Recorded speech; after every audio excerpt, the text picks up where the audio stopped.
Hello and welcome to the Powerful Personal Brand Podcast, where I share tips to help and inspire you to build a great personal brand, to increase your visibility and authority. I am your host, Claire Bond. I'm a personal brand strategist and the CEO and founder of Claire Bond Group. And on today's episode, we are going to be talking about owning your limiting beliefs and getting rid of them because they are not serving you. So what are limiting beliefs?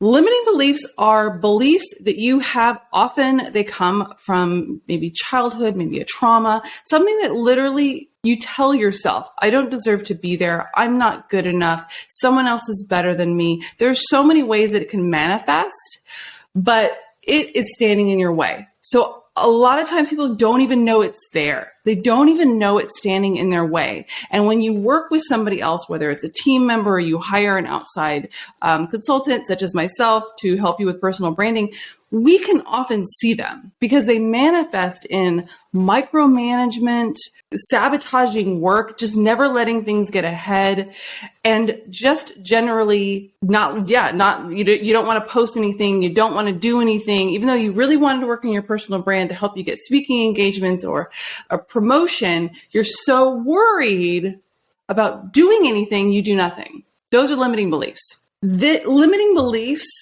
are standing in your way of success, whether it's your personal brand, your career, your business, getting funding. They are not serving you. Things that limit what you do are not serving you.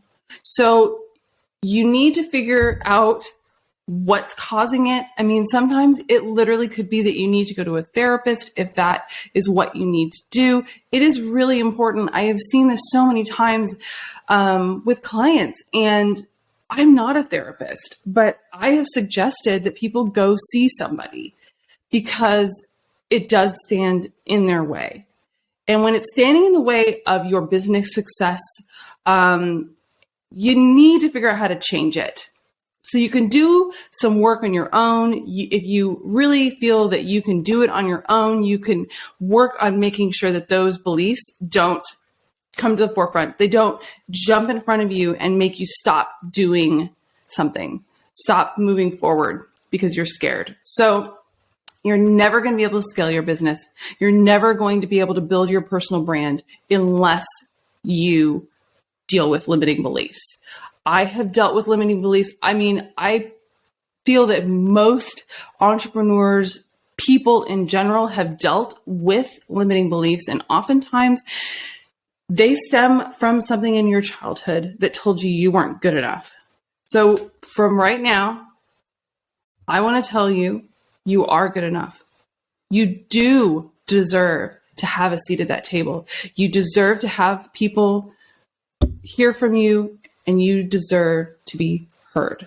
One of the biggest issues I see is when I have someone come to me and they're so talented and they want to build their personal brand, but they keep sabotaging the work that we're doing because they're so afraid of what their colleagues might think, what other people might think, maybe what someone in high school or college might think, that they don't want to post anything. They hate the blogs that are written. They hate everything that's done. It usually stems from something in their childhood, a limiting belief that says they don't deserve a seat at the table. Someone can make a negative comment. Someone can highlight a typo or something that was done, and it literally can put someone into this spiral of, oh my God, I can't do this. I hate putting myself out here. This is just awful, and I don't want to do this anymore. And they just kind of spiral out of control. Now, the problem with that is a lot of times those people are very knowledgeable, and many people would be so truly blessed to hear what they have to say. But someone else who's less qualified is going to get your visibility. They're going to get your opportunities. They're going to get your speaking engagements, your press opportunities, because you have limiting beliefs that are making you not show up, that are making you not post, that are making it so you don't do a video, that you don't do a podcast, whatever it may be. And that other person who's not afraid to essentially, I mean, all of us have done something that wasn't perfect.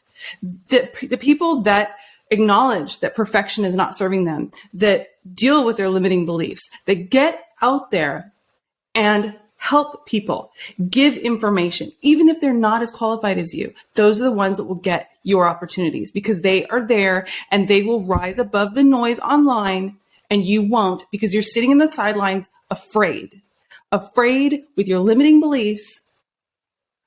And the people that are less qualified are going to get your opportunities. And that should scare you to do it. So many people will come and they want speaking engagements, they want opportunities, they want their next job, they want funding. But when their limiting beliefs make them sabotage the work that's being done for them, they're never going to pick it up again. They're never going to hire someone to do it for them again. They need to deal with the limiting beliefs. Otherwise, someone else will get everything that they want because they're not struggling with limiting beliefs or they've dealt with them. So that's one of the biggest things that, for me, that motivates me. If not me, then who? I don't think there's anyone else more qualified than me to talk about building a personal brand. The next thing is, if that doesn't scare you, I did a podcast. It was, I think, late last year about altruism. And we were actually doing a consultation with somebody. And it may sound cheesy, but I believe that the best personal brands and the best people with personal brands are ones that have altruism in their heart. So I basically said to this person on the consultation, I said, you have an amazing wealth of knowledge. People would be so, again, blessed to have this information. And you need to be able to understand and trust in the process of the things that we're doing to raise your visibility. And you need to give. You need to just give information, because that is going to show when in your speaking voice, in a video, anything that you do, if you always have this, if it smacks of, I need leads or I need something out of this, I'm only doing this because I need this, whatever it is, I need this ROI so badly, people will know, and that will actually repel people from your personal brand. The best personal brands are ones with altruism. A lot of times when I deal with someone with limiting beliefs, they are actually the biggest givers in the whole world. So if it doesn't scare you enough to get started by thinking about somebody else that's less qualified than you getting your opportunities, then do it because you like helping people. Because that, I usually find, is one of the biggest things. People that have limiting beliefs oftentimes are givers. They want to help. So go out there and help. Go out there and help someone with the expertise that you have. Help you in the past get to the next level. It makes you feel good, and doing that will help you build your personal brand.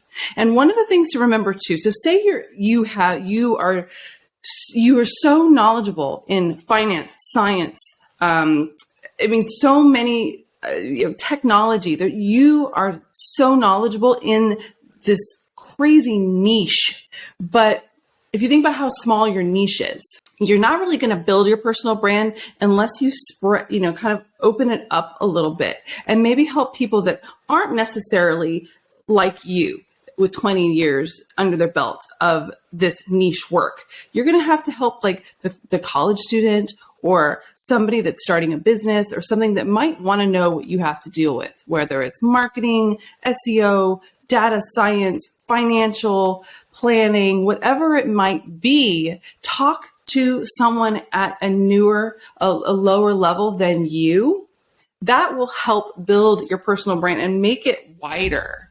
A lot of times people are so afraid to put out content because they think about, oh my God, one of my colleagues going to think that I'm talking about this low level subject. I have a doctorate. I have this, I have that. If you're worried about that, put a disclaimer on that says, I get asked this question by a lot of people that are new to this industry, and here's my answer. Put a disclaimer that basically says, if you're an industry person and you're a complete a-hole and you're just thinking about sending a comment to me going like, this is so lame, why are you doing it? then you have a disclaimer, just basically just say, back off. But the next thing is someone really going to do that? Is someone really going to say, like, why are you talking like this? Why are you doing, I did what is personal branding? Personal branding 101.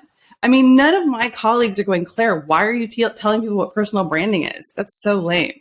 Why don't you talk on this higher level? I'm like, because people need to know. There are a lot of people that want to know this information, and I'm helping people. So sometimes you have to just kind of take it with a grain of salt. Take it. Who is actually the one being negative? Do they matter? Do they matter to your life? And if you're really worked up about it, then put a disclaimer, and then it's solved. And then the more you get out there and the more you do it, the less likely you are to actually care what negative people have to say, whether they're in the industry or outside. You just won't care because you're like, you know what? I actually helped somebody today. What did you do? Probably nothing.